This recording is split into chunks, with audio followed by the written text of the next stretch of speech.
And now, it's time for another Dice Tower review with Tom Vasel. Hey, welcome to the Dice Tower. Woo! Today we're going to review Word Around. Word around. Now what does that mean, word around? There's a word around the circle. Okay. That seems pretty simple in of itself. Let's show you how the game plays.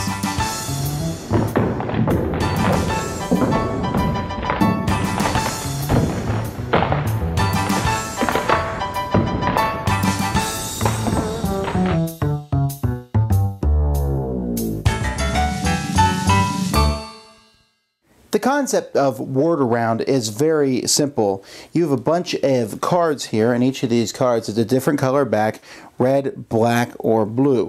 What you'll do is you'll start by turning the deck face up and putting your hand over it so no one can see it. Then you'll take your hand off, and everybody is going to try and look at the black ring here and try to think of a word that they can read by going around. Like Sufanak, no, Sufnak, and everyone's doing it as fast as they can, and one person, the first person who figures out the word will shout it out. Confuse. See? Confuse. If they have been doing the red ring, it would be bubble, and if they have been doing the blue ring, it would be venue. You're never sure which way it's going to go. You just know that one of the letters is the first and the other one's the last. And then it goes either clockwise or counterclockwise. You'll take that card and give it to the person who got it, and the back of that card shows you which ring to do for the next one. Here we have island, and then that's another blue one. And we would just keep going back and forth as players get these cards. And the first person to get 10 cards is the winner. You know, I wish I could tell you there was much more of it to it than that, but there's really not a lot more. If you get stuck and no one can figure out the word, and that happened to us a couple times, then you can discard it and go to the next one. Or if there's a tie, you know, you can, there's rules on how to deal with a tie. But other than that, that's how you play. All right, well, that was really a simple explanation. There wasn't much on there. The game is very simple. What do you think of it? I like this game because I was really good at it. Yeah, I knew that was coming. We played this several times, and Melody, is there anybody who's as good as you? Mommy. Did she beat us both? Yeah. Yeah, she did. But only all me right. by like 3 or 2 points. Fine, all right. Well, we were crushing everybody that we played. We played it with lots of people, and we massacred them, and then we played with my wife, and, well, someday we'll beat her at something.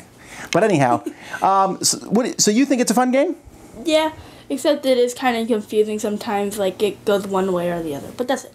Now, one of the reasons I think Melody did much better at this game than other people is just because her vocabulary was bigger. And I think this game is good because it doesn't just use words like cat and dog and happy. I mean, there's some words that are simple, but there's some words in there that I was just like, wow, I'm glad I saw that. My wife enjoyed this because she likes games like Boggle. And while in this one you're not kind of unscrambling words, you're just kind of, you have to look for that start and end letter, and that can be kind of confusing. So, like, you read the word, but you're like, I don't think that's the word, like shipyard. I'm like, yard ship. Yeah, I know. Yeah, sometimes you read the word backwards. It was hardship, but I'm like, hardship, ship hard, what? Right. And now you might wonder about the replayability. I think there's 100 cards in here, so there's 300 words. So you have to take that into account, that the game isn't infinitely replayable, but since, I mean, even if you know what a card does, I don't know that the next time you saw it, you would know that that was what the word was. I mean, if you played it right away, but if you stick it on your shelf for a couple weeks, I think you'd forget. Not to mention it's a very small game, and so it doesn't cost that much, but I think the concept's neat, and I liked it a lot more than I thought. I was surprised at how enjoyable it was for me.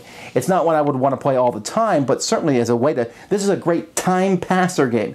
You don't have anything to do, you pull this out at a restaurant, you play it for a bit, and it would work really good. So I'm going to give this one a thumbs up. I enjoy it. Me too. And you? Thumbs up.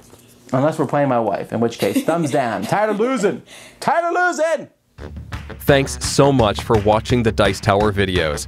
Find more great videos and reviews, as well as our top-rated audio podcast at Dicetower.com. You can also find the latest board game news at Dicetowernews.com. I'm Eric Summerer, and you've been watching The Dice Tower. The Dice Tower is sponsored by Fun Again Games, the world's best game source. Fun Again Games has over 5,000 games available. Check them out at funagain.com. Shut the door. Bear.